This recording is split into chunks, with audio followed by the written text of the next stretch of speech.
वहीं लोक जनशक्ति पार्टी के राष्ट्रीय अध्यक्ष चिराग पासवान ने दलितों के आरक्षण पर उनके कथित बयान पर एनडीटीवी से खास बातचीत की। उन्होंने कहा कि ऐसा कोई बयान नहीं दिया है जिसमें संपन्न दलितों को आरक्षण न मिलने की बात कही गई हो। चिराग पासवान ने कहा कि उनके रहते ना तो दलितों के लिए आरक्षण में क्रीमी लेयर का प्रावधान आ सकता है, ना संविधान को बदला जा सकता है। पिछले कुछ दिनों से बिहार की राजनीति में एक बयान को लेकर विवाद है कि क्या चिराग पासवान ने ये कहा है कि दलितों में जो समृद्ध हैं उनका आरक्षण खत्म कर देना चाहिए। इस मुद्दे पर चिराग पासवान ने अपनी सफाई भी दी, उन्होंने कानूनी कार्रवाई करने की भी धमकी दी, लेकिन ये मुद्दा अभी फिलहाल थम नहीं रहा है। हमारे साथ इस मुद्दे पर बात करने के लिए खुद चिराग पासवान हैं।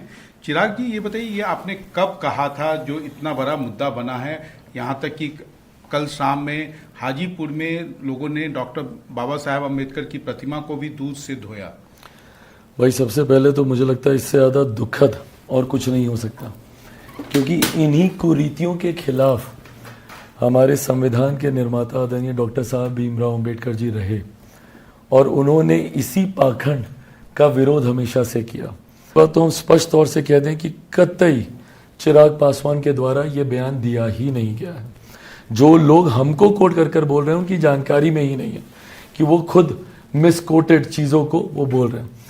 इसमें क्रीमी लेयर का कोई कंसेप्ट ही नहीं है शेड्यूल कास्ट में, क्योंकि अनटचेबिलिटी इसका आधार है। इसीलिए ऐसी कोई लेयर इसमें हो ही नहीं सकती। और आरक्षण को लेकर जो आपने मुझसे मांगा, आरक्षण कोई खैरात नहीं है। आरक्षण एक संवैधानिक अधिकार है जो समाज के बड़े वर्ग को, वो भले अनुसूचित जाति से आते हों, पिछड़ा वर्ग से आते हों, अब तो इवन फॉरवर्ड क्लासेस में भी अगड़ा वर्ग से आने वाले भी जो गरीब लोग हैं उनको भी 10% आरक्षण का लाभ उनको दिया जा रहा है। ऐसे में जो ये व्यवस्था है, ये इसी रूप से, सुचारू रूप से इसको कोई बदल भी नहीं सकता। जो लोग भ्रम फैलाते हैं ना, भारत का संविधान बाबा साहब का बनाया हुआ संविधान है, इतना हल्का नहीं है कि कोई भी सोचे और आके इसको बदल दे। और जब तक चिराग पासवान जिंदा है, मेरे नेता ने भी सारी उम्र इसके संरक्षण की लड़ाई लड़ी है।